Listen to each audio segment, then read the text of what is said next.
नावे घे भरारीच्या नवीन एपिसोडमध्ये आपलं स्वागत। आजच्या एपिसोडमध्ये आपण आपला मेकअप नीट टिकवायचा कसा, सांभाळायचा कसा याबद्दल माहिती घेणार आहोत आणि त्याचबरोबर जर पावसाळ्यात तुम्हाला वॉर्डरोब बदलायचा असेल तर त्यासाठी बाजारामध्ये नवीन काय आलंय यावरती सुद्धा एक नजर टाकणार आहोत। सुरुवात करूया या एपिसोडला। पावसाळ्याचे दिवस सुरू झालेत, पाऊसही थोडा थोडा पडायला लागलेला आहे, पण तरी सुद्धा अजून हवामानातली गरमी काही कमी झालेली नाहीये। शिवाय ह्युमिडिटी पण खूप वाढलेली आहे। अशा वेळेला चेहऱ्यावर मेकअप केल्यानंतर टिकवणं हे एक मोठं आव्हान असतं, कारण तो पाण्यानेही खराब होऊ शकतो, मॉइश्चरनेही आणि उकाड्यामुळे सुद्धा। म्हणूनच अशा वेळेला आपण मेकअप कसा टिकवायचा याबद्दल आज आपल्याला गौतमी माहिती देते। मेकअप करणं हे फॉर्मल सेटिंगमध्ये, इनफॉर्मल सेटिंगमध्ये, कुठल्याही फंक्शनसाठी किंवा इन जनरल बाहेर जाताना खूप इम्पॉर्टंट असतं, ॲटलिस्ट जेव्हा आपल्याला मेकअप करायला आवडतो तेव्हा। पण समर सीझनमध्ये जेव्हा आपण मेकअप करतो तेव्हा काही गोष्टींची एक्स्ट्रा काळजी घ्यावी लागते। तुमची स्किन सतत हायड्रेटेड राहायला पाहिजे, ज्याच्याने कुठलाही मेकअप तुमच्या स्किनवर टिकून राहण्याचे चान्सेस जास्त असतात। पाणी पिणं आणि चेहऱ्यावर पाणी स्प्रे करणं या दोन्ही गोष्टी खूप इम्पॉर्टंट आहेत। सेकंड इम्पॉर्टंट गोष्ट तुमच्या मेकअपला टिकवण्यासाठी आहे प्रायमर।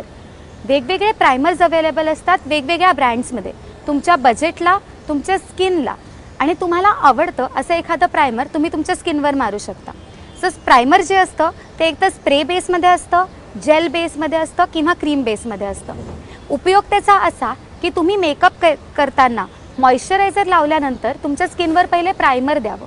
तुम्ही जेव्हा प्रायमरवर मेकअप करता तेव्हा तो मेकअप हलत नाही आणि तो मेकअप निघत सुद्धा नाही। दुसरी इम्पॉर्टंट गोष्ट म्हणजे अशी की तुमचा मेकअप तुम्ही जेव्हा केला आहे, म्हणजे बेस लावलेला आहे, आयशॅडो, ब्लशर जे पण आहे, after you are done with your makeup, translucent powder किंवा कॉम्पॅक्ट पावडर जी तुम्ही तुमच्या मेकअपमध्ये वापरली आहे ती सेम पावडर तुम्ही तुमच्या पर्समध्ये ठेवायला हवी। जेव्हा पण असं वाटतं की तुमचा मेकअप उतरतोय किंवा तो जास्त हलतोय, डल पडतोय किंवा डार्क वाटतोय, तर तुम्ही ही कॉम्पॅक्ट किंवा ट्रान्सलुसंट पावडर लगेच त्या ठिकाणी डॅब करू शकता आणि तुमची स्किन परत एकदा फ्रेश दिसते। एक तिसरी गोष्ट जी तुम्ही वापरू शकता ती आहे मलमलचा कपडा। कुठल्याही फॅब्रिकच्या दुकानात मिळतो हा छोटासा मलमलचा कपडा असतो, तो तुम्ही पर्समध्ये ठेवू शकता। त्या स्प्रेमधलं पाणी तुम्ही या मलमलच्या कपड्यावर मारून तो कपडा तुमच्या स्किनवर डॅब करू शकता। अर्ध्या मिनिटाच्या आत स्किन एकदम फ्रेश दिसते, डल दिसत नाही आणि तुम्हाला सुद्धा छान वाटतं, कारण मलमलच्या कपड्यावर मारलेलं पाणी हे गार पण लागतं स्किनला। तुमचा मेकअप हा तुमच्या कपड्यांना सूट करणारा हवा, दोन्हीमध्ये एक हार्मनी असायला पाहिजे। म्हणजे ड्रेस खूप लाईट आहे पण तुमची लिपस्टिक खूपच डार्क झाली आहे, तर समरमध्ये ह्या गोष्टी खूप उठून दिसतात, कारण प्रकाश जास्त असतो, ऊन खूप जास्त असतं।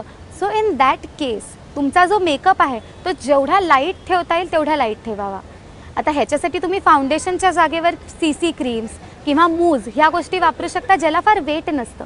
सो त्या गोष्टी जेव्हा तुमच्या स्किनवर जातात तेव्हा तुमच्या स्किनवर खूप जास्त जड असा काही प्रॉडक्ट नसतो, इट इज व्हेरी लाईट आणि असं वाटत सुद्धा नाही की तुम्ही मेकअप केला। सो त्याच्यामुळे तुमची स्किन जी लाईट आणि हायड्रेटेड राहते ते दिसतं सुद्धा। सो नेक्स्ट टाईम जेव्हा तुम्ही मेकअप करताय बाहेर जाताना फॉर्मल सेटिंगमध्ये किंवा फंक्शन्समध्ये, तर तुम्ही ह्या टिप्स फॉलो करा। तुमचा मेकअप जास्तीत जास्त वेळ टिकेल आणि तो जास्तीत जास्त वेळ फ्रेश पण दिसेल।